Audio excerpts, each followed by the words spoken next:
жақта осы продюсермен жаңағы арасында контрактын бұзу себебі болады. Біздің ары қаратай жоспарларымыздың екі жаққа бөлінген.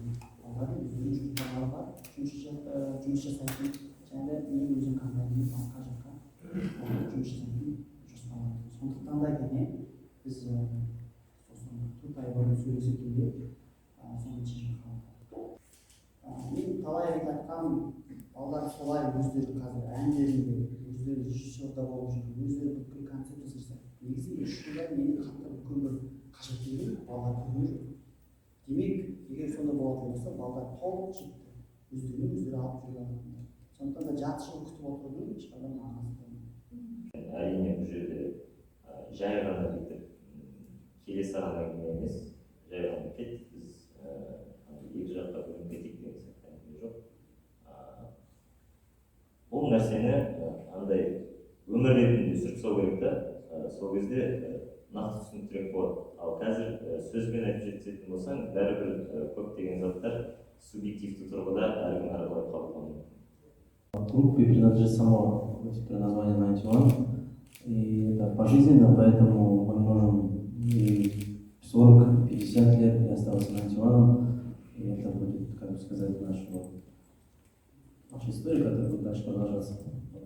Барлық 91 өзінің парақшалары, топтың аты, өздерінің аттары, контент, аудио-видео контент барлығы өз балалары. Мы продолжаем свою работу, просто отдельно от компании. То есть группа не распадается, группа еще есть. При группе все ее песни и названия. Келіңіз бізден контентті күтіңіздер, ютубқа бірінші контентті жақында бұйырса саламыз, ашамыз. Блог бола ма, бірінші публикация или клип бола ма? Көріңіздер. Откровенно, на самом деле, много очень эмоций, в принципе. Они, знаете, короче, если много цветов смешать, все цвета на свете смешать, получится коричневый.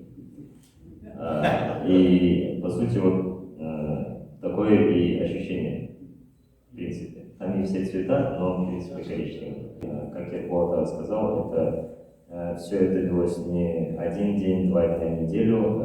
Мы это все обсуждали почти полгода, поэтому все на своих местах, все именно так, как должно быть. Страха нет, но есть некий дискомфорт. Но это, наверное, как раз таки и выход из зоны комфорта.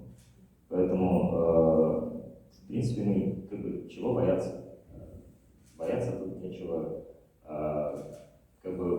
Как раз таки мы долго вместе работали, перенимали опыт, наблюдали за всем, понимаем, как все это делается, строится.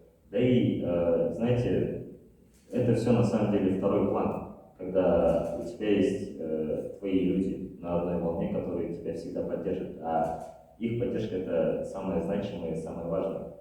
Поэтому пока есть Eagles, пока есть вот эта вся движуха, бояться, в принципе, вообще нечего.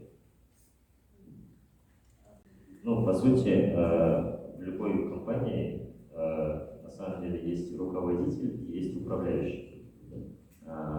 Мы на себя не берем ответственность управляющего, но как руководитель у нас был пример, по сути, и спасибо за опыт. По сути, это такой хороший опыт. И мы вчетвером одного взгляда именно в вещах, которые касаются работы. Ютубта не болатты бәрін еске алсаңыз, сосын қазіргі уақытта не болатыр Қазақстан шоу-бизнесі мен интернеттегі жастардың істеп жатқан нәрселерімен салыстырсаңыз, мен ойымша бәрі түсінікті деп ойлаймын. Өйткені кәдімгідей қанша пайыз дегенге айта алмаймын енді. Оны пайызбен есептейтін нәрсе емес сияқты. Бірақ та біздің жақында түсінгеніміз өзгеріс өте көп болды. На самом деле мы сейчас до сих пор готовим всякие разные штучки, которые не можем сейчас озвучить, но из планов вот это вот все, то, что мы планировали, оно не ушло, оно все еще есть. То есть цель как поездка в Америку, и войти в рынок Америки, оно все еще есть. Сюда энергия, Джуз Entertainment, Джалена Антион.